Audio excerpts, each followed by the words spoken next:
For the PressCorps, I'm Geoffrey Jennings, and we are less than 15 minutes from the end of the ceasefire, from the 83rd ceasefire, and the seeing on the cusp of the potential 84th conflict between the Warden Empire and the Colonial Republic. The previous war lasted over 800 days, with a combined casualty count, combined death toll of 4.3 million, the bloodiest and the longest conflict in the history of these Foxhole wars. In the lead up to this potential 84th conflict, we will be taking callers, so please stop by the PressCorps Discord and submit your name and your regiment, if applicable, to the call queue channel, and we'll take you in. Starting off here with this impromptu call segment session is from the 82DK is Stranger Days. Stranger Days, welcome to the segment. How are you? What was that you cut out at the very end there? Yeah, welcome to the segment here for the pre-war discussion. And just, what did you have for us here? What would you like to talk about? Oh, not much. Pretty nice war setup we have. I think that the devs are doing a good job of showing off that different starting conditions that they talked about. They said that one of the reasons why they were excited about adding the regions up north and south was that they could do exactly what they're doing here. They can start from different positions, have us attack in different directions. Mm-hmm. What in particular do you like most about this current setup? We've got the Wardens in the southwest and the in the west southwest, and the Colonials in the east northeast. What do you think makes it interesting? Well, for one thing, I'm really interested in fighting the colonial region, or the generally colonial region, because I really have wanted to see those things, and we didn't really get a chance to see the new towns last war. Mm-hmm. I think there was a lot of chances to see the southwestern towns, but not the southeastern ones. Those final vestiges, and you are part of the 82DK. That's a Warden regiment, and this with this new update, with the largest map, with the last update, I should say, the largest map ever released. That is also the only war we've had, so this is going to be interesting. This is we'll see how things are this war. Maybe this will be some sort of cool down war because it happened so quickly after the previous one, and I understand why they have to do that. But do you think this will be the new standard of wars? About a month long now for each one, and what are your thoughts on that? If we are potentially seeing month-long wars on average. I don't actually know if that's going to be the new average. It depends on what they're going to do with tech. Mm-hmm. I'm very pleased with my own fiction, and one of the things that I was rather well aware of was just how long it took us to tack Rocket's last war. Rocket's last war was very artificially exaggerated. It wasn't something that should have taken that long. For the record, apparently the tech moves about 2% for every kit you make, 1 to 2% depending on where the enemy is. For some reason, when we were taking satchels / rocket boosters last war, instead of moving like 1.2% or 2%, it moved close to like 0.1%, 0.2% for every kit put in, which rather large difference. Yeah, is this based off of your own personal observation? My own personal observation, and also the tech maids trying to stop wardens from rioting in the tech ad about getting satchels or nukes unlocked. Mm-hmm. Can you tell us about the tech maid situation in terms of how they their strategies for the previous for the 83rd? I mean, I can't necessarily talk too heavily about strategies because it is one of things that they want to keep to themselves, but I can say things that I believe both teams are aware of. The important part is that there's a sort of timing teching, and there's also, in the past, I don't know if it'll be in the future, we'll have to wait until war starts and we can look and see what's going on. In the past, if you were ahead on tech, the enemy got catch-up tech, that whenever they put in kit, they would get a slight major bonus to that kit's progression, the 1 to 2% thing I was talking about. If the enemy is very behind your faction, they will get a very large bonus to that. So at this point in time, both factions want to hold on to their tech and then bump it in either when they can get to a tech they want, or so that way they can from behind and get that bonus tech. We did actually see this last war with a few different situations. There was a small group of players on the faction who were not on board with the whole made thing, and they dumped iron at one point, and that was when Colonials got a hold of their 30 mil tankette along with their artillery. Up until that point, Wardens and Colonials have both been trying to essentially leg each other and not let the other faction progress in tech. The other example we can see majorly of that is actually in the vehicle tech tree. The Wardens at late war dumped tech into iron, which did let the Colonials ahead. They managed to get 3 vehicles. But what's important is that our faction managed to get a hold of the Outlaw, and more importantly, the Chieftain. Chieftain giving us access to 250s, Outlaw giving us access to a Generalist tank. So essentially, we got everything we need out of that tech dump, but the Colonials didn't necessarily get everything they needed. And what did you think they needed? I think that they needed the Bardiche and their high velocity ATs. If they didn't get those 2 things, I think that we were in a relatively good position. So that, among many other factors, I'm sure. Yes. But in terms of the tech, you think that's how that's what seemingly extended the length of the war. Going back to that. Oh yeah, no, definitely. The thing that extended the war was that their team had access to rockets. If both teams had access to rockets, then the war would have heated up drastically, followed by an incredibly large fall off because the rockets would have been used. Once the rockets get used, generally speaking, one team gains morale rapidly, the other team loses morale rapidly. Mm-hmm. Depending on essentially where the rockets fall and so on and so forth.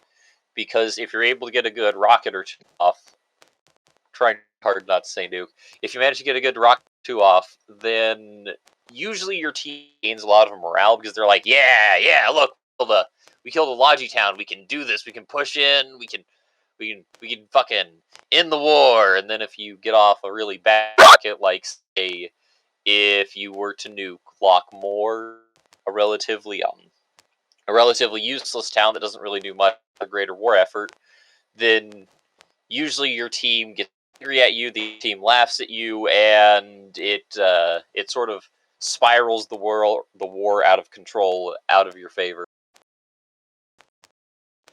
All right, we'll see how how the tech comes along for this war. We'll see how long it comes along. We are entering the holiday season in real life.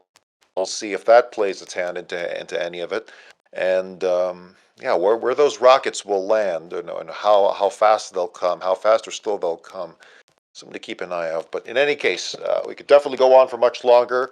But in the meantime, we'll get back. We'll keep moving on here. So, Stranger Days, thank you so much for coming on. Appreciate it. Have a wonderful time.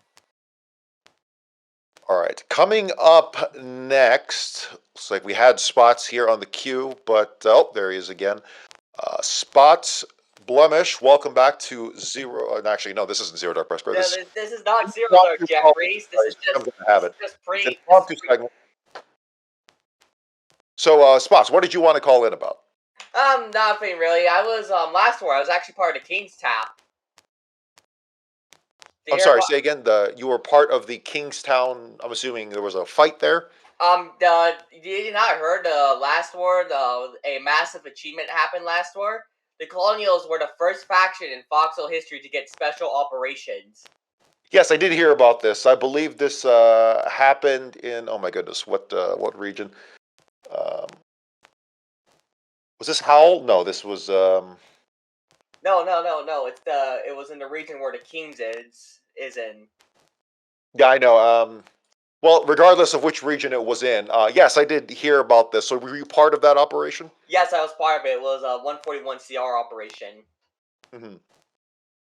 Can you quickly describe some of the details of the operation? I can say for sure, some of the massive mistakes were from what I can just safely. One of the things that we had a lot of pre-op going in. A lot of some of the officers and key in the op plan is opt out since like the beginning of the war. Okay. Another important factor was the wooden backlines at the time were completely decayed, and there was like no way they could have seen us coming because from what we know, they had no like intel near the town hall at all. We were completely hidden. What? How long did the Colonials hold on to that town? For like 10 minutes after we took it. 10 minutes. And how swift was the response? It was from the super wardens? swift. Like when the Kings went down and we took it, like every warden player just got off the front and QRF that. So, what did the Colonials bring to the table in terms of force multipliers? Any armor? Any heavy weapons? We had a couple we had to capture Silverhand Ballista, and we had some other I'm sorry, captured there in the town, or captured you brought along with you in the water? No, we capture it. We capture it before the ARP started. Gotcha. Okay, and then you brought it up north. Yeah. Okay. As well as that, our main tool and our main weapon was satchels. Mm-hmm. We didn't roll up with a lot of tanks. We just rolled up with like guys. We had a lot of infantry, like only 2 tanks and 2 CVs. We just basically satcheled all these strategic targets in the city, destroyed 2 G houses right next to it, and then we just took the town hall. So it was definitely a raid. It was by no means meant to be a lasting operation. Nope. It was a raid that lasted about 10 to 15 minutes. And what did the wardens respond with? They responded with I was like one of the last few people there. It was like they responded with high velocity field cannons, outlaws, basically anything they had in that stockpile they threw at us. Mm-hmm. How many wardens would you say? Was it an overwhelming number? Yeah, it was overwhelming numbers, like 20, 30 wardens. We did manage to have enough people set spawn for people to spawn in, but it was like too little too late. How many Colonials were part of this operation? It was like a small crew, like if I remember correctly, like 18 to 20 guys. Mm-hmm. And then the wardens, about double that number, you would say. Yeah, about double. Like they responded like heavily in their numbers. So it seemed to be more so for bragging rights and more so as a moral victory. This was in Clans Head Valley, the region of Clans Head Valley, Kingtown base. So Spots, if you don't have anything else much to share, was which regiment was it? 141 CR. I'm part of that. Mm-hmm. The 141 CR. And yeah, Spots, thank you so much for coming on. And I knew it was the Rockets kind of took over the final stories there, but that was certainly something notable. The first of all the war achievements, of which there are some that get a lot of attention more than others, or rather some that happen more frequently than others, but this was the first ever. Because in order to get that achievement, that Special Operations War achievement, a faction needs to take a starting region while having only, 30% less territory? I think it's like 35% territory remaining. Sure. So we will see with this new East-West kind of war on a slight tilt. We'll see if that'll be possible still. Certainly will be possible, but I would think it'd be harder because the way that the map is laid out, we'll see less. There's less passageways, water passageways east and west as there is from north and south. So we'll see what happens. But in the meantime, Spots, thank you so much for stopping by. Appreciate it. No problem. Coming up next from the Blackwater Regiment, we have Jefke. I'm probably saying that wrong. Is that correct? Jefke? Jefke? You're absolutely right. It's Jefke. Jefke, yes. So, here in this impromptu caller segment, what would you like to talk about in terms of the previous conflict that just ended or the one that's about to happen? Technically, we are at the top of the hour, which means this war is supposed to be underway. We'll see how long that gets delayed for, or if it's successful or not. But yes, what'd you have for us here? Well, I just wanted to commemorate my Blackwater colleagues and all the regiments that helped us build the awesome storm cannon array that we had in front of the Blemish. I wanted to, again, thank everybody for helping us. It was a highlight of the war for myself and for a lot of the Blackwater fellas. Yeah, for those who are not aware, the storm cannon, kind of hammer of God that descended upon the Blemish in the region of the Heartlands, was supposedly a sight to behold. How many storm cannons were involved in that firing? We had about 7 and 1 drawing, so we were well prepared for it. Wow, I heard 6, but as many as 7. You said you're saying is were involved in that. How in what region or regions were these storm cannons in? They were all centralized in Lockmore. Okay. So we were close to the borders. With, of course, lots of insurgencies from the collies trying to stop us. It was, to our surprise, very surprising that they were saying that they were surprised because of this gun, because they were well aware they were there with lots of large attacks on our bases. But and how long did the bomb? Say again. No, but with the help of a lot of the regiments local to the area, we were holding them off at their own gates while the cannons were drying. Unfortunately, we had a lot of losses trying to contain the collie threat there, but we were able to withhold and launch the cannons on the lucky night a few days ago. It was a sight to see. Certainly sounds like it. Once the bombardment commenced from the 7 storm cannons, how long did it last for? All in all, it only lasted for a good 20 minutes. The collies were in disarray because of all the gunfire. This amount of guns firing on top of a town, they took a lot of casualties, and our tanks were able to roll straight to their town hall. And how many regiments were involved in the effort? We had a lot of regiments involved, going from Siege, going from 82DK, RIS, and I'm forgetting a bunch of them, which I'm really sorry about. V was involved, but yeah, there was a lot of people involved, going from your mere corporals all the way to generals, so everybody was really focused on making this a success, and it was. Now, for being able to centralize 7 storm cannons in relatively close proximity to the front line, that kind of coordination had to have taken place somewhere in some sort of channel. Was this on the Ward and Unity Hub? I can't disclose that information, unfortunately, but yes, it was a joint effort, so it did take a lot of coordination. I can't disclose, unfortunately, where we all did this. So all the regiments that you mentioned that were involved were talking in a centralized channel of some sort. Absolutely, yes. Okay. And from there, do you think Blemish was the final nail in the coffin? It felt like it. After that, Heartlands were quickly taken. Maybe not the final nail in the coffin, but perhaps the climax any kind of colonial resistance. It took out the wind beneath their wings. Absolutely, they were nowhere near fighting capabilities after that. Once the hardlands were taken, the nukes started falling everywhere because we were able to get closer to their lodgy towns. Mm-hmm. Certainly what it looked like from the map.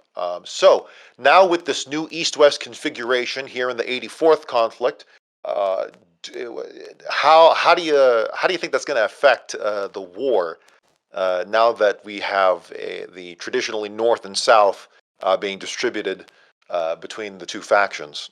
I love the new dynamic that it's going to cause us. We're going to have to rethink a couple things. Definitely on the logi side, how we're going to move things quickly to the front lines. The lack of water transportation is going to be a little harder. There's a cutoff through the middle. So capturing a couple big cities with depots will be required to get the logi stream going. Yeah, with that storm cannon operation targeting Blemish, what do you think was the biggest impediment in terms of supplying those storm cannons, mechanics-wise, game mechanic-wise? Well, actually, we didn't really run into many issues. Okay. The biggest issue was time. We had to keep the guns alive and the bases alive as we prepped everything for the cannons. Once the tech was there at the bases, the guns were put in place in a matter, all 7 of them, in a matter of 30 minutes. Like, it was coordinated that way. But time was our biggest enemy there. Understood. Well, we'll see if something similar will happen here in the upcoming 84th. But until then, we'll just have to wait and see. So, Jefke of the Blackwater Regiment, a Warden Regiment, is that correct? Or does it go back and forth? It is a Warden Regiment. It is a Warden Regiment. Yeah. Thank you so much for stopping by. I appreciate it. And hopefully we'll see you out there. Thank you. Goodbye. Coming up next from the Helldivers Regiment, we have the Raff as well as Salty Soykaf. Is that correct? Correct. All right, gentlemen, or ladies and gentlemen here, what are you looking forward to, or did you have something to talk about in terms of the Yeah. third conflict, or looking forward to hitting the 84th? In terms of the last conflict, we wanted to talk about our operation that we did on day 1 of last war, which is day 1 Lockheed. So we're a warding clan. We're pretty small. We started a couple wars ago, and we were deployed to Marble Hollow in the last conflict, and we decided we were just going to try something crazy, which was doing an amphibious landing into Lockheed and setting up an encampment there and supplying it with spawns, and then ferrying people into that encampment until we could secure the bridge to cross over into Lockheed. And against all expectations, it actually worked. I mean, we had multiple phases of the operation, and we kind of assumed it would fail because day 1 Lockheed is kind of crazy. I mean, you have to kind of work through all these like G houses, and you only have mammons to deal with them. And the collies, like, you're crossing a bridge and or water, and the collies don't have to do that. They just have to go through a border, and that's it. So, yeah, we managed to pull it off. So I thought we would just like talk a little bit about how we did that. Yeah, you said it comes in phases. Can you describe those phases? Yeah, so like initially we had, we need to secure like the south of Marble Hollow and fortify it to make sure that the collies can't flank us. And then we had our like encampment phase. So the key to this is like most amphibious landings in this game fail because they get QRF the second you deploy, right? Like right. You pull up a white whale, you open the white whale, and then like 10 tanks descend on it, right? So we didn't have white whales yet, so the key was like, we're going to pull up in a barge, we're going to load like 6 dudes, and then we're going to stealth build an encampment in the north of Lockheed, and then we're going to ferry as many people as possible into that encampment and tell them explicitly, like, don't get noticed until enough of you have your spawn set that they can't just easily push us off of the peninsula. And what we did was we prioritized securing the bridge. So we got this encampment up, we go to the bridge, we secure the bridge, and now we can suddenly bring people through without getting choke pointed on the bridge. And that's when other regiments showed up. So I think this is kind of the key as a smaller regiment to be effective, is you have to kind of enable other bigger regiments and do joint ops and stuff like that, because like we'll only have, you know, even day one we had like 10 people on, you know, which is like not that many people. So for example, Blackwater showed up and they suddenly, like, our Lockheed was filled with like, you know, like 10 other guys from Blackwater. There were a bunch of random privates and corporals there, and that's when it really started getting going, because it was now being run without us, and all we had to do was secure that initial bridgehead. So it was really cool to kind of watch something organic develop from like our little effort there. And I think it kind of won us a bit of reputation with the other Warden clans, because we got to be like, oh, we did day one Lockheed. Like, that basically never happens. So that was really cool. Balti, what was your perspective on all of this? My perspective on all of this was I came in late to the fighting. I was probably about an hour before we finally took the village, which that consisted of just slowly digging our trenches forward on the spots that we could, and effectively mammon rushing the flanks. Yep. Just slowly encircling all their defenses, popping them with grenades until we got ourselves to the town hall, which that was honestly the longest fight of all of it. Yeah, that was brutal. They had this one choke point, that alleyway. The amount of backpacks in that one alleyway was the Colonials nasty. had dug a trench. Well, to call it a trench is kind of an insult. It's more of a moat around the entire town hall, and that's what kept them dug in, because they just, as soon as you get out of the house, you're dropped into the trench and you're defending the area, which it became nothing but trench fighting after that part. That took probably, I want to say, in of itself, hour and a half just to probably an hour and a half to get like, I want to say 20 feet into the town hall. And what we had to do is we had to reach like a critical mass, so that we were sitting inside the town hall and we would just like punch them to death when they spawned in. And I think that's when they gave up. But I will say, it was the fact that we had surrounded the town hall was the only reason we won, because they just ran out of shirts. Like, they couldn't spawn anymore. Sounded like a siege more than anything. It was a brutal kind of grind fest. We do have screenshots of it where we were just inside the house gunning them down as they spawn in, just to try to hold the damn thing. Well, we do have a submissions field channel. Of bodies. Yeah. Oh, yeah. We do have a submissions text channel. If you want to submit that there for the historical record and just label everything, kind of use that as a resource. And this is an invitation to anyone listening. Come to the Foxhole, or excuse me, the PressCorps Discord through the link below. Click on that picture that says Discord on it, and submit anything you like to. I mean, we'll moderate it, of course, but submit anything to the submissions channel for historical record, and it'll be there. So it sounds like this was for a day one breakthrough at Lockheed. That's certainly something you don't see every war. Was there anything? I think you kind of mentioned it earlier, Raff. But was there anything frustrating about this operation that seemed unfair? And by unfair, I mean not anyone's cheating, but rather maybe unfair is the wrong term. Oh, the RDZ. Something get in the way. We're gonna talk about the RDZ. So Salty, you can talk about that because he's our head builder. So. Can you explain RDZ or? The rapid decay zone of Lockheed is within the town itself, just across the road from the garrison houses. Luckily, there's a cliff face there, just beyond it, but because you can't build in that territory, all defenses you dig up there are going to be a temporary thing, and we've had multiple people build bunker bases inside the RDZ, oversupplying it, which a lot of people know, hey, if the base is going to get destroyed, don't oversupply it. Raff and multiple of our Logi guys have had to pull supplies to put it back in the town hall. I spent probably an hour pulling out supplies because, you know, the Collies were assaulting Lockheed after day one, and someone had built a temporary bunker. Yeah, we captured the town. It's after day one. Now building it, right? But the issue is, because of the rapid decay zone, you have to build defenses like way off of the border, like inside the town. So we built a temporary bunker base inside the RDZ, and solo Logi players, not understanding what that means, will oversupply it. So, for example, it had 750 G-subs in it. And G-subs don't do anything if it's in the RDZ. So once we'd beaten back the Kali assault, I had to pull out like I want to say like 600 shirts, like 750 G subs. I think there was like 40 mil in there, which for early war is a lot of 40 mil because it's hard to Yeah. make. And keep in mind, Um, this was yeah.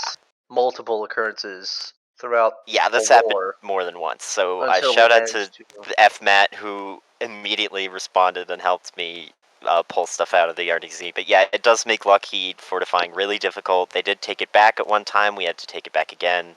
And it was really hard to hold on to. So shout out to Salty and our boys for fortifying it. Yeah, so the Rapid Decay Zone, or RDZ, it's south of the town hall, right? Yeah. Just past the road. The So issue past is Just like past the road, but it's then kind of like right next to the Right. garrison houses, so there's no Right. buffer. Basically, like they could pull up to your defenses and shoot the garrison houses, and then it's only like a little ways until the town hall, so it kind of limits there's the amount of clearly- fortification. it's clear that if the region borders weren't there, the open space south of Lockheed is meant to be the true battleground for Right, the lead yeah. up to Lockheed, but you can't do anything because that's where the region borders happen to be. And I yeah. have a feeling that the devs know about this. It's just, well, if they can find a way to get rid of region borders, they'd do it. But Well, yeah, no, honestly- that sounds very frustrating. Yeah, it's not even its Yeah. fault, it's just kind of an inevitability of how the game works. Right. But that sounds like an absolute battle. Now, with the new east-west layout on a slight tilt here for the 84th conflict, obviously you can't disclose on what Helldivers are planning to do. But just in general, then, what are you looking forward to with this east-west layout? I'm looking forward to the collies having to deal with snow 24/7 now. And Warden roads. So Warden yeah. roads tend to it is an advantage when they're attacking into our territory because there's more choke points. But Mhm. let me tell you, going through some of these roads, it's just like squiggles, and I think it gets kind of annoying. So hopefully they'll finally understand the benefit of having straight roads.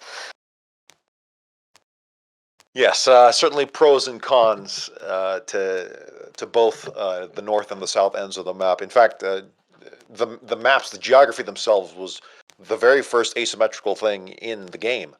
Long before there were asymmetrical weapons or vehicles, there was always geographic asymmetry. So it's certainly very interesting. I remember the old Weathered Expanse, where it was basically just a giant box.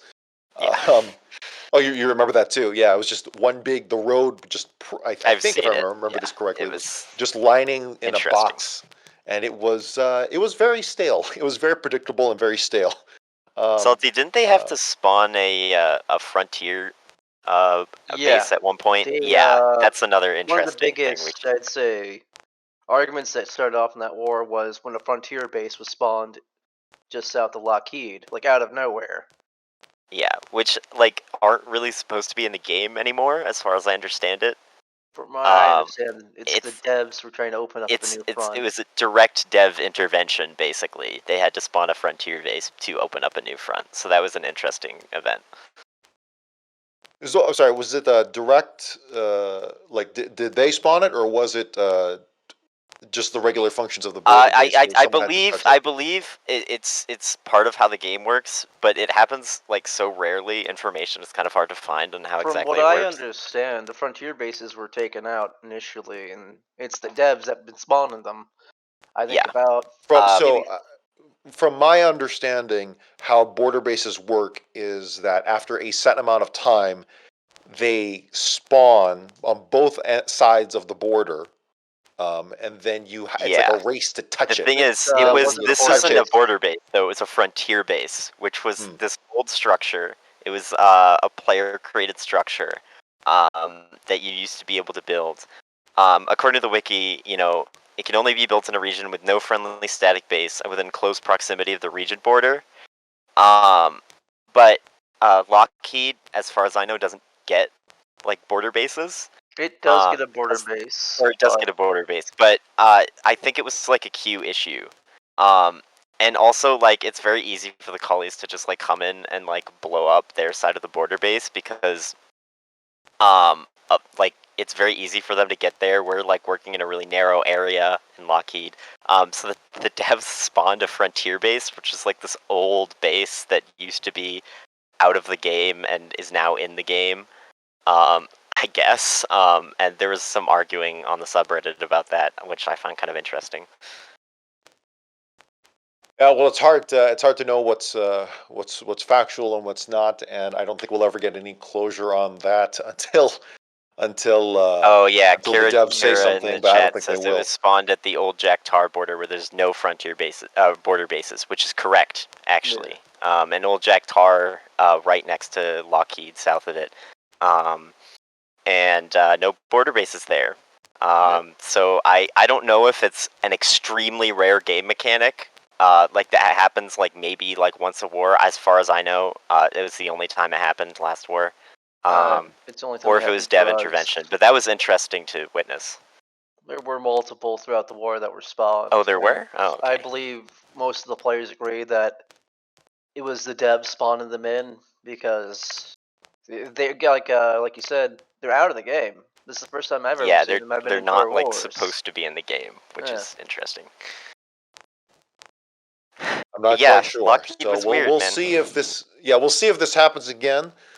With the east-west layout, I am very curious to see how if this will reduce the number of bottlenecks, or we'll see the same amount, or maybe even more. With the bridge situation, I don't think it's. I think it's slightly better, but Yeah. again, this is what the 84th is. That's what it's meant for. Is to test the. This is the first ever east-west layout with all. Oh my goodness, 37 maps, 37 regions. I forget the total number of regions, the new number. So yeah, we'll have to see how it goes. But in any case, Yeah, it'll be from the interesting. Helldivers Regiment, do you have anything else here to close with? I guess just thank you to all the other regiments that helped us out. It was really Yep. nice, especially since we're so small, and it was cool to get a lot of help and recognition. Particularly Goon and the help of defensive Lockheed. Yeah, Goon. And my advice is really don't build straight trenches. Don't build straight trenches. My final message. All right, Thanks for having us. For the Warden-based Helldivers Regiment, we got the Raff and Salty Soykaf. Thank you so much for stopping by. I appreciate it. Yep, Thank have you. a good one, bud. For the Press Corps, I'm Geoffrey Jennings, and as we are on the cusp of the 84th conflict, we are taking calls through the call queue channel. So stop on by Press Corps World Headquarters as the war begins in earnest. But in the meantime, we do have from the Hands of Callahan's regiment, Shax. Shax, how are you? Oh, not bad, not bad. Looking forward to this brand new war. Definitely. What's nice for me is it's not an update war, so I can have fun doing what really, makes my heart warm, which is being a nuisance in the backline. But as I said before this, I would definitely want to do a shout out to Port Tabasco and any wardens want to get involved in any sort of organised, sort of from the bottom to the top logistics. It's going to be, by the people, for the people, public stuff the way it should be. So if you're were you and HOC part of the Port Tabasco operation? Oh, so last war, not really, because most of us were off in the West Coast, but we did have a couple, like one of our guys is a tech maid and very into logistics. He, on his own sort of behalf, was doing some stuff over there, and a couple of our guys were. But as a clan thing, no, like we kind of had an eye on it, but as we were so far removed from it in an update war, we kind of, as one of the bigger warden clans, we kind of obligated to sit in our region and babysit it 24/7 and, can't leave, so no. But this war, we're happy to try and help as much as we can with it, because it's a great initiative, and a lot of us are really excited about it because a lot of our guys are very big logistical people, and anything that can make a streamlined public kind of system that's effective but not controlled by anyone is definitely worth looking into. And yeah, so for those who don't know, Port Tabasco was a seemingly player-made port with all assets. They're not pre-existing assets. They were brought to this kind of cliff by the river in what region just north of Weather Expanse? Viper's Pit, yeah, so just east Viper's of Pit, thank you. Yeah, so this is not the Bloody Bowery, but rather just a kind of seemingly random spot in the Viper's Pit. I think it comes up because now, obviously, now with the regions being extended, a lot of them, what used to be the traditional hubs, are now, unless someone's there doing something, they're not getting utilised properly because they don't have refineries or what have you. So they're just a Right. step downstream rather than being the upstream hub. So with someone actively making sure all things in that region are going through one spot, it's very effective. You know what I mean? It cleans it all through one location. It's all going out in big bulk. It's it's smart, and just anyway, Logi try to organise together is good in general. So. And if you want footage of this, look up I Saw a Bear, the YouTuber I Saw a Bear. He's got a video covering Port Tabasco. Some great reporting there. And it was certainly a sight to behold. What do you like most? What did you like most about Port Tabasco from what you saw? The organised chaos, because it honestly reminds me of when I was a noob, and we're talking, God, like 4 years ago now, whatever, when I first joined, and I didn't know anything about this game, and I just got thrown in the deep end. It was, jumping in a guy's Logi truck and driving into the organised chaos of a quartermaster shouting at people, trying to organise a region, and it's the same kind of feeling, you know what I mean? I think it's what excites a lot of people about this game is logistics and making it all and the player agency, and I think anyone that gets thrown into that environment with that kind of Port Tabasco thing is just going to instantly fall in love with the game and just want to play it 24/7. So I think that's what made me excited, just seeing the potential to excite all the newer players and people that aren't quite sure what they want to do and they want to help out, and getting thrown into that kind of mix would definitely just sort of, you'd play this game for the next 48 hours straight and wouldn't sleep. It's the kind of experience that really captures sort of new players, so that's what I liked about it. And yeah, anything that can make public supply just work properly, because it's a shame everything is hidden away now. Like, people do everything. The way the game works at the moment sort of lends itself to more predatory. Like, you go to a field and you're just getting it for yourself and you're going to hide it away. And things need to be done like that to a degree, because you have to be able to time release certain things to certain fronts. But it would be great to just see every refinery. So, and every what are the advantages? You're kind of getting into it here. Can you articulate the advantages of Port Tabasco versus the pre-established process of things? It just means it's almost like having a quartermaster running things, but without there being a centralised one person. You've got an infrastructure that's growing in place where people from all clans and no clans and very low ranks and mid ranks. Not it's not a high rank thing. Try to organise it. It's just people, and they're all gathering together organically to try and figure out, hey, how do we best do this all efficiently? How do we cut out the middleman so one man doesn't have to do every step of the logistics chain, but he can just turn up and do his bit? If he just wants to, go from A to B to A to B for 10 hours, and if it's much more efficient, or if he just wants to operate a crane, or if this guy just wants to drive freight and be a freighter captain, or if he just wants to, man a field, it just means you can slot people can slot themselves into that very complex and everly growing. And this wasn't possible before. This wasn't Yes, possible with but the existing assets. It was, I think it's. Oh, you mean specifically with the location being where it is? That is more or less just about making sure you're making those midline, well, not mid. What do you want to call these new regions? The ones that aren't the furthest back, but are now, Right. like those hubs that used to be hubs that don't have refineries now. You need to have a strong sort of presence there that means they don't get wasted, because with there being no refinery there, the actual town itself isn't the hub it used to be, and often those factories aren't being used all the time, and it's not efficient. So if you're having somebody constantly have a presence there that was there 24/7, all war, always being used, it just means it is. And the spot they were in there specifically was just more about, freight could get there more efficiently up the river.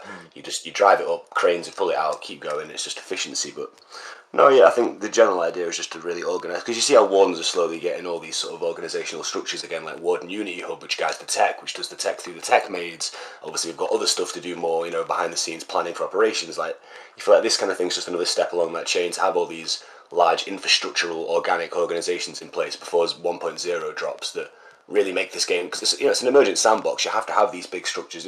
PressCorps are part of it. You took that initiative years ago to go, there should be a media in this game, and at this point there is now, thanks to your hard work. So it's these kind of organic player driven things that we need to just grow to make this a real sandbox. Like, Yeah. So what was it about Port Tabasco that you liked that you couldn't do with the previous system? I'm kind of repeating myself, but No, I get it. I guess what I'm really getting at is that couldn't you have just done the same thing with the pre-established logistics areas, or no? you could, but I think maybe where we're not understanding each other. You're thinking more of the one spot. I'm thinking more of what's grown since, which is very quickly a Discord and an organisational grassroots structure has suddenly grown up that are interested in replicating and multiplying this effect to be the new. This is how Wardens do logistics. You know what I mean? Like, from the bottom down to the whole. This is how we do it with this organisation, this open grassroots kind of. You turn up, you do your job. It's all slotted in. There's timesheets. It's efficient. It's organised. Someone's tracking the metrics. But it's And all.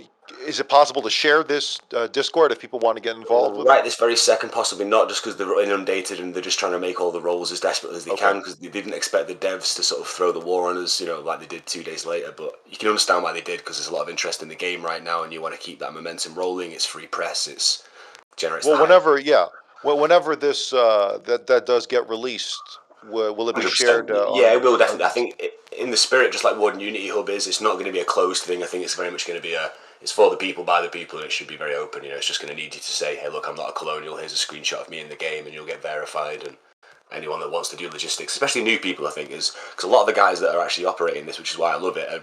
Last war was their first war, some of them.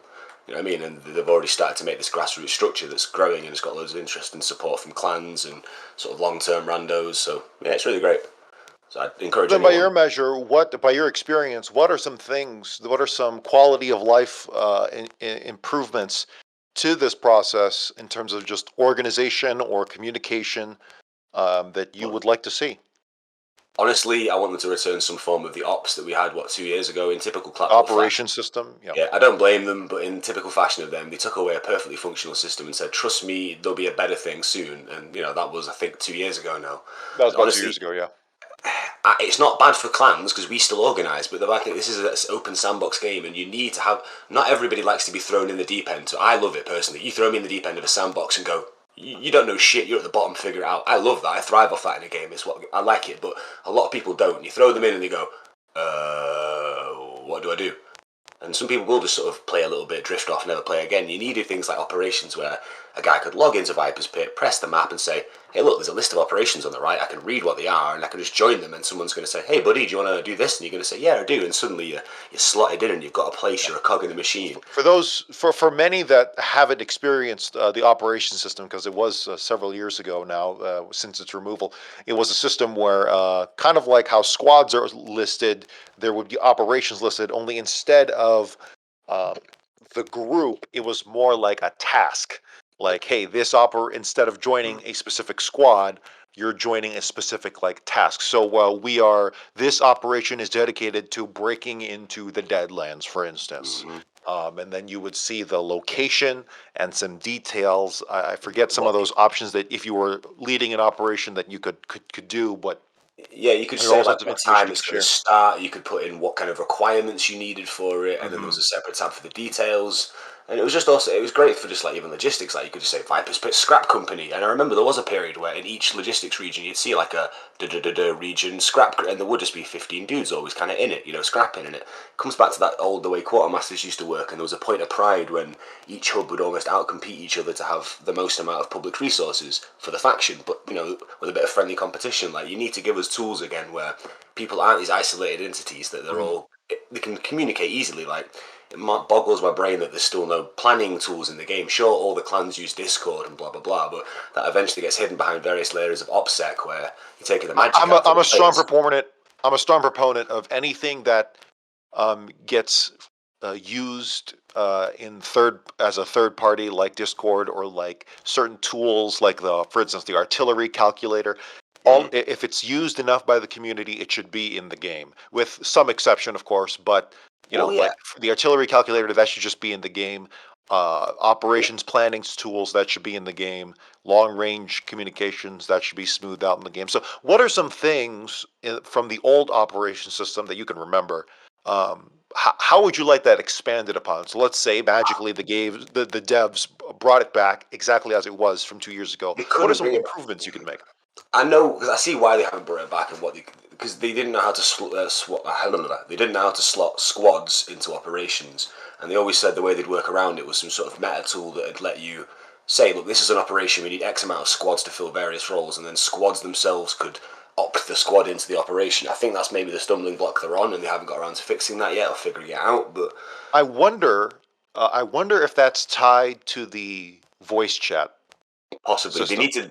They need to get rid of the Vox. No offense to Flatfoot or Siege Camp as we call them now, but they must have enough money saved up by now, I'd hope, that they can get rid of. It's got to be a first-party system. So for those who aren't clued into this conversation, Vivox is the service. It's a separate service actually that handles all in-game voice communication. So if you're talking in local, if you're talking in squad chat or in the game, you're using actually a system called Vivox. It's not actually a first-party program proprietary software. It's made just, by the developers. And the funny thing is, because Foxhole is such an expansive game, nothing on this scale that has ever been made. Vivox is the best that we have, or the developers have apparently found, and no other service can match that. And the game has seemingly surpassed what Vivox can provide. So yeah, I think I'm with you. At this point, it needs, if they haven't already, they need to create their own first-party system, and one that they can fix. Yeah, because I mean, I've had this conversation with you and with Mark before, even that even for the cross-faction voice like that, you've taken so much of them, and you had this discussion with him the other day, which I really liked when you spoke about alts and all that horrible stuff. But one thing you did mention amongst that discussion was he's removing the magic from the game, and I did 100% empathise and agree with him there. And the cross-faction voice is one of those things where we need that back, because that was a part of the magic. Lying in a bush, hearing the enemy, just all those kind of little things, or psyops close by, or just like beeping at an enemy and saying, "Hey, buddy, slow down," so you can destroy his vehicle. Like loads of little magic little stories. Like the devs agree, everyone agrees. It's just a matter of the technical aspect. Sad, isn't it? Yeah, but this is it really is sad. And now the more I think about it, it probably is tied to voice chat. Yeah, I would need confirmation on that. I need a source on that. But we will have to see. But yeah, if they can get that going, I literally say this every time this topic comes up, but if they can replicate what is found in the video game PlanetSide 2, that would be a dream come true. Because I played that game for several years, and that system is amazing. It is the standard by which all organization and communication systems should copy and expand upon in their MMOs and their games. Definitely. But I guess just going back to what we were saying about operations, if they could bring it back, and like I say, having a way to say, look, in the requirements section, you'd say we need X amount of squads, we need an artillery squad, a logic squad, 2 frontline squad, whatever. And then within that tool, once people have joined with their squads, there could be some sort of free-form, a version of the map. You can draw basic plans on it, and you can help interact. And just being able to have that cooperative element, like that'd be amazing to bring that kind of stuff into the game. And especially as we get more towards 1.0, it'd be nice to see. Obviously, roles are never going to be fixed in this game, and that's good. But there are definitely people who do. At the experience level they have, would be better served sitting back and just watching radio and talking and organising and pushing units around and anything. Because we are trying to simulate a war from the bottom to the top. Some people are best at just sitting there organising, you know what I mean? You need to give them the tools so they can feed that information through. Some people are best at leading squads and screaming, you know what I mean, and saying, "You follow me, blow this up, this has got to die." So we need to be able to just give the tools better. And even for like recon, like the fact that one thing I think we could tie rank's kind of useless in many ways, but one thing you can make it be useful, maybe after certain amounts of ranks you can have more map posts on the map. So for people like myself that are always scouting and doing intel and being behind lines, why can't I build up a useful bank of information on the map for everyone? You know what I mean? Like, regardless of if there's alts or not, you can't really avoid them. You just have to pretend they don't exist, because otherwise you just start playing the game like an idiot. But why can't we all just build up information on the map that helps the side? Like, we just need more tools to communicate. Because I've seen a lot of comments from new people recently, because I do watch newer players YouTubes, and I read their comments to see how people are feeling about the game. And a lot of them are going, "How do you all seem to know what's going on? I don't have a clue. All I know is the 5 foot around me, and I've just played all this new war. It's my first war, and how do you older players actually understand the meta and how the game's flowed?" And even when you do interviews, I hear you speak to some people who don't really, they might have a good interview, but they don't seem like they have a solid grasp of the entire war and how it's flowed all war. Like, maybe some of us are sweat lords, but that's why I was talking about. There needs to be more ways for people to have who have the finger on the pulse to disseminate that information to the whole faction, so everyone feels more clued in and therefore more involved and knows what to do, and they can, I don't know, anything that can just improve information flow in the game. Interactive maps, like more map posts. If there was a way for operations and squads to talk to each other, I know that world chat is kind of a way to do that, but it's world chat. I actually never use it now. You get drowned out. It's a mess, and region chat is just magnified, but still just as bad version of that. I don't think I have, ever since the introduction of the comm system, I have never actually used world and region chat. I've literally have not used them. Honestly, you have to be. I know you had this discussion the other day, and you have to be careful. And Mark says it's happened to a minority of people, but again, like Okay, so I know two people. I know my former clan leader, Heimdall, lovely guy from the colonial side. He seems to have been comms bombed for months now because I assume because he's tried to implement a centralised tech system, and people say we don't like that. Mago, another lovely guy who's in gas with me, and Hawk these days.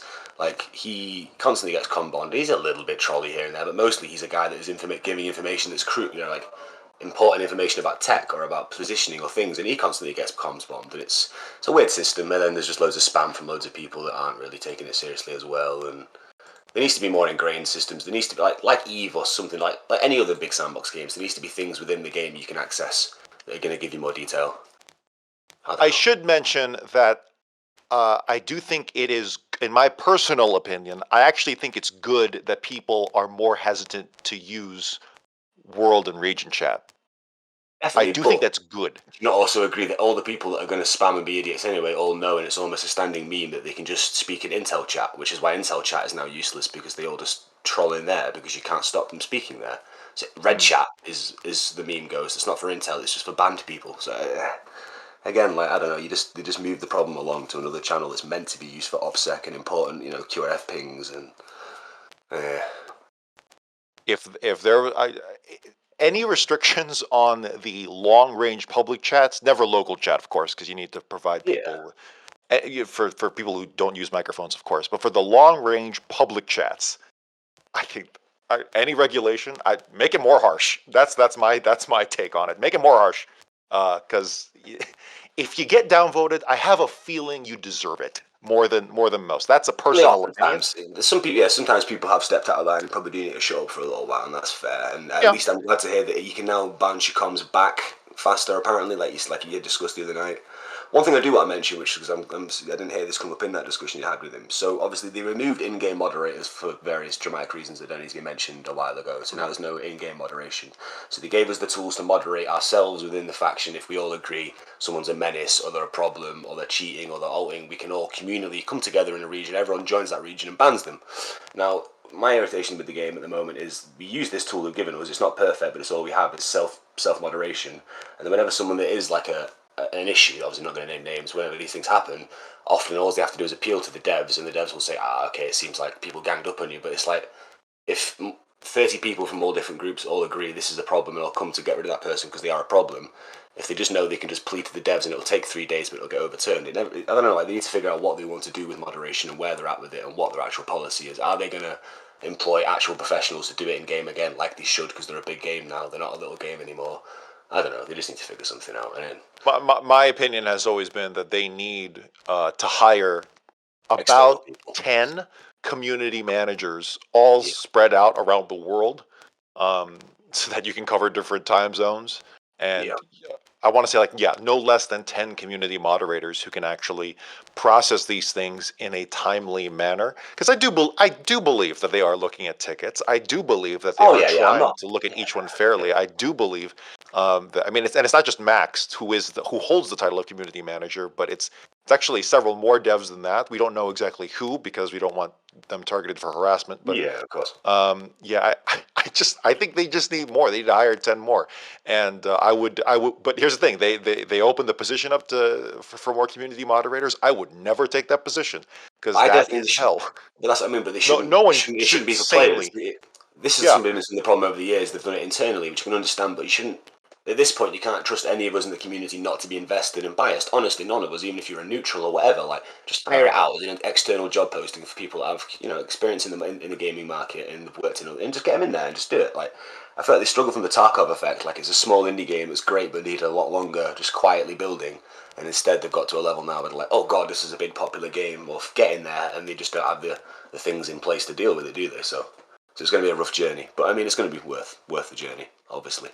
Because we wouldn't all still be here.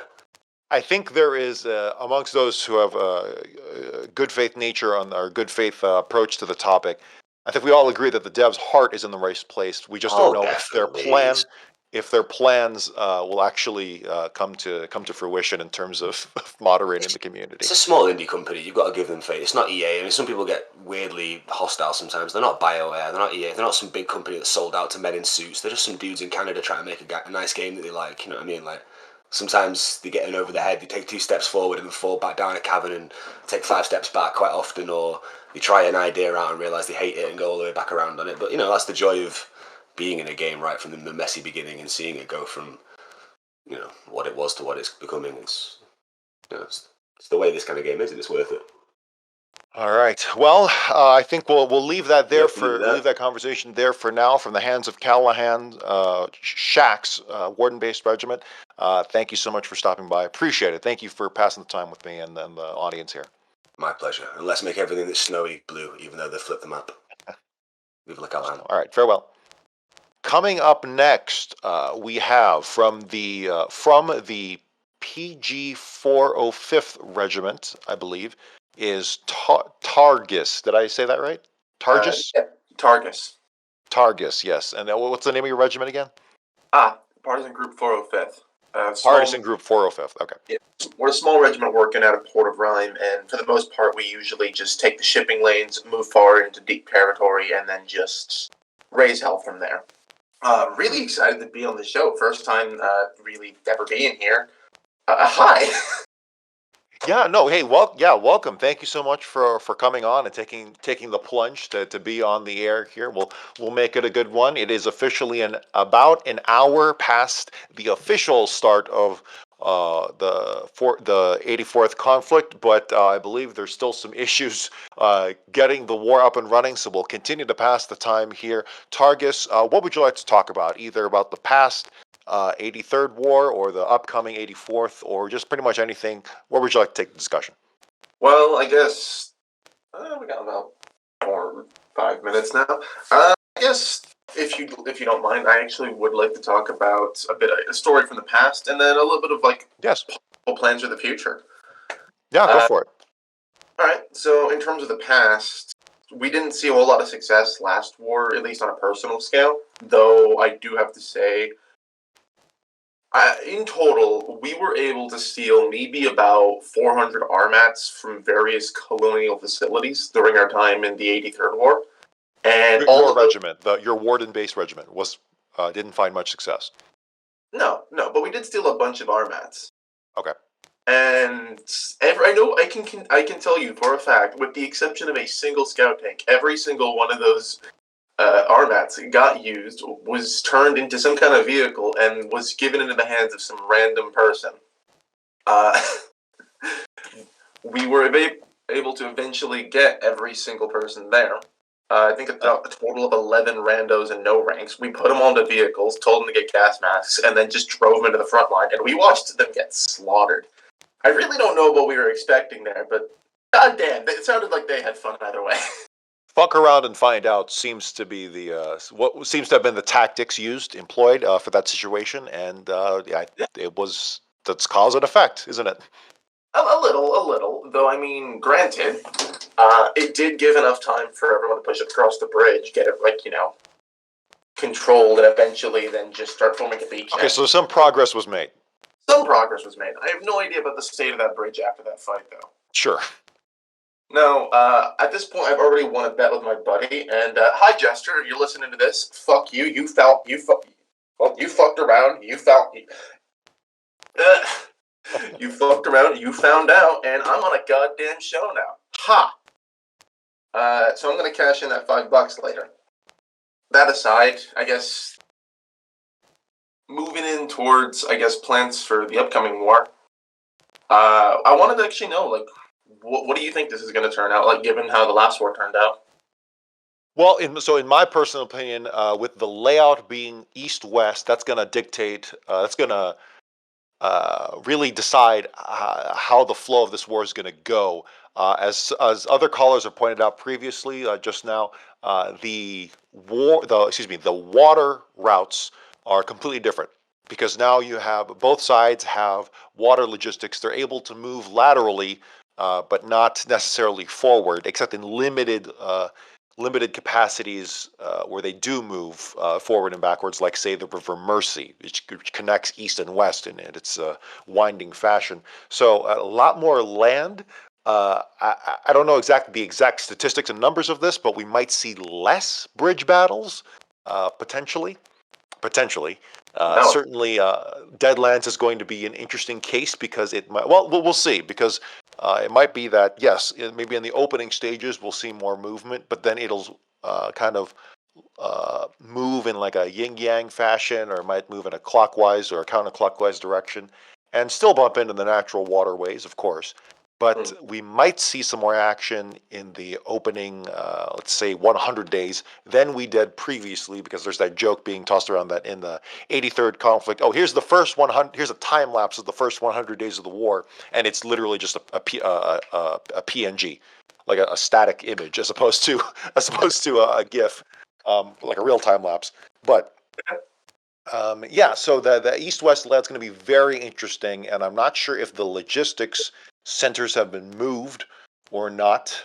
For instance, like say Godcrofts and Tempest for the Colonials will likely see more action in terms of logistics and how that'll adjust, how the devs decided to adjust that.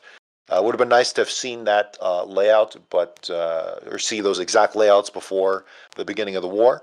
But we'll see how it plays out. So yes, the new layout, the east-west fashion, as opposed to north-south, I think it's going to be the biggest effect here. I honestly, I'm going to be real. I don't really got enough information to put a whole lot of input, but I'm definitely going to be taking that info to heart. That could be really beneficial. Beyond that. Yeah, well, beyond that, I don't really put a lot of stock into the tech discussions. Not that they're not to say that they aren't important. No, that's that fair. They are, not that they don't have any effect. It's just it's very convoluted, and part of the problem there is kind of the dev's fault. In that the system's so convoluted, I just don't engage with it at all, which is a kind of a natural flaw to it. There's been a lot of talk about how concrete is no longer tier 1, but rather tier 3. That will certainly have an effect. Might dictate. Maybe we'll get to a late war situation sooner. But honestly, with I'll leave that where it is, because like I said, it's in such a weird, convoluted state, and there's so much weird discourse around it, or rather, back and forth disagreements, like fundamental disagreements on how to even interpret it. I kind of skip around the issue. Here's another factor, which I'm sorry, I keep interrupting. No, I was just gonna say, like, that's fair to avoid it. The only thing I really wish that they would change is just allow people to prototype past technologies. You know, like allow people to like branch off and develop in different like ways. That's the only thing I'd like to see. Just because if a tech gets fully unlocked, everything else adjacent to that technology is now locked off. No one else can get it again. You can't. You could prototype it before before you reach that tier, but now since you're past it, you would think logically you could still prototype it. Yeah, you can't build it in a factory, but you can, or like you can mass produce it or anything, but you could still prototype it, but you can't do it anymore. Like we've reached this arbitrary point where you can't. Which I don't know. I mean, like I'd be okay with like, okay, you're no longer allowed to like you can mass produce or like create like proper copies of like the thing that you teched, but you can't do so with other things. Like that's fine, but at least to let people prototype it. That way you can still see like weird, unique strategies is coming up as a result of that. But then again, maybe you'd have to change how prototypes work if you did that. I'm not sure. Logically, you're right. I agree. It doesn't make sense. It might be more of like a testing thing, or rather like a, you know how every war is kind of a test in and of itself. Yeah, so it's like, okay, we want to make sure that whatever's chosen here, that's the clear test that we're conducting. Yeah, that's no matter what. I don't know. I can't say for certain if that's the reason, but I will say this is that we are reaching. It is today, October 30th in the Halloween. That's right. In the northern hemisphere, northwestern hemisphere, or just the western hemisphere, I should say. Yeah, so we're approaching the holiday season, which means if the 84th war is as long as the last war. We don't know if this is the new average or if War 83 was just a one-off. But if War 84 surpasses a month long, it will be at the heart of the holiday season, past Thanksgiving and into Christmas. So, we'll, a lot of people are getting off of getting vacation time off of work and off of school. People are coming back from school. Um, will that's a factor to consider in terms of the intensity of the play work? out. That's gonna be bloody. Flatly put, like what's gonna end up happening is, I imagine it's gonna be a situation where both sides are gonna get a quick influx of a lot of fucking players. Both like kids, getting Foxhole for the first time, maybe for Christmas or something, or and like veterans coming back on because hey, they have time. Let's see what's going on here. As well as people who just have no life, though they were probably there anyway. From there, Yeah, someone who runs a news agency and an MMO. Yeah, I can agree. I have no life. Hey, I don't either. No judging. But from there, like you're gonna see that big influx of new players, and then all of a sudden it's just gonna drop off, because it's gonna drop off as Chris. Okay, I imagine it's gonna work like this. It's gonna be a slow decline until Christmas, then it's gonna be a massive bump up, and then from there, given what we've seen in the past, I'm just wondering who's not celebrating Christmas this year. Yeah, that's a good point. So we will have to see how that plays out. It might be that the Christmas. Well, I don't want to put too much stock on it. It certainly will have an effect, but I have noticed that no matter how wide or tall the map is, no matter how far away you put the logistic centers from the true front, at the end of the day, each region can only hold a maximum number of players. True. Which means there is a cap to how much you can do and how much external factors can have on the state of the front line. No, that's because true. of that hard cap. It's not like we're in a situation where there are no regions, or rather there are no regional borders in each region, because each region is its own server, right? If we were to somehow fix the core issue of the game, which is put everything in a mega server somehow. You could we could maybe the Colonials would have been able to launch a big counteroffensive and dump 800 players into a single focal point in a massive blitz in some location. But we obviously can't do that. Help them though, because and this is just due to the game's mechanics. Once you get to a certain number of people, it starts to become counterproductive, just because of the simple fact that once you have enough bullets flying in an area, it's very natural that a few are going to end up in the guy's in the front guy's back. I've been in a number of fights where it's just we were in relatively good coordinated groups. We were city fighting, and we were well coordinated. We had people going up front watching point, people in the middle acting as an anchor for the entire group, and people in the back watching a six. We'd see a target, a guy in the back would react, and then all of a sudden 2 of us are dead. Yeah. So now we're talking about combat width. We're not talking about necessarily talking about the region limits, but rather the just the combat effect of actually having 800 people on a front like that.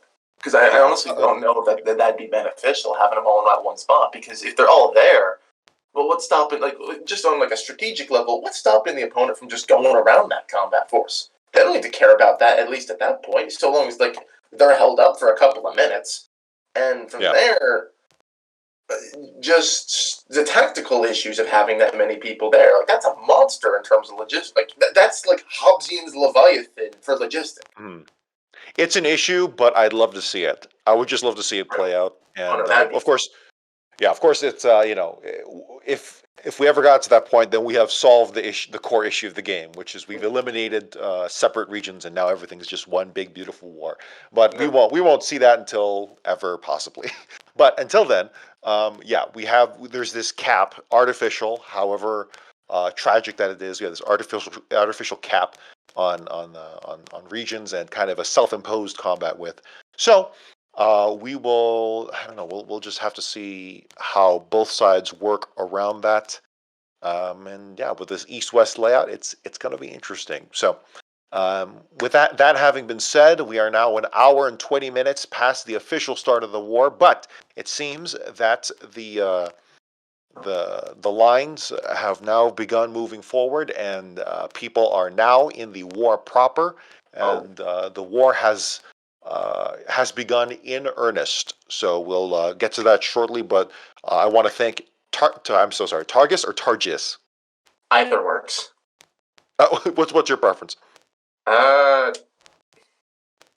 Shit, I've never been asked that before. I guess Taurgis. Taurgis, okay. Taurgis, thank you so much for stopping by the PressCorps and PressCorps Radio. We will see you out there. All right, well, thanks for having me, and thanks for tolerating me. Y'all have a good day. No, thank you. Thank you. All right, have a good one. You too. All right. Well, as I mentioned, the war has begun in earnest, so we will be getting back to that, to collecting that information. Will we go back on the air? I don't quite know. If things are moving fast already with the front lines being pushed out and flooded forward. So we'll get to work where we can, and until then, good night and good fight. And yeah, for the PressCorps, I'm Geoffrey Jennings. In the meantime, we'll get back to the music. The PressCorps is a non-profit creative collective of artists, reporters, and players from the MMO video game Foxhole by Siege Camp. Our mission is to engross our audience in and amplify the stories of this unique war ecosystem. The PressCorps was founded in early 2018 by former PlanetSide 2 Radio Free Araxis host, Captain in Arms. It is a separate community entity and is in no way representative of Siege Camp. For more information, visit the PressCorps Discord through the link below.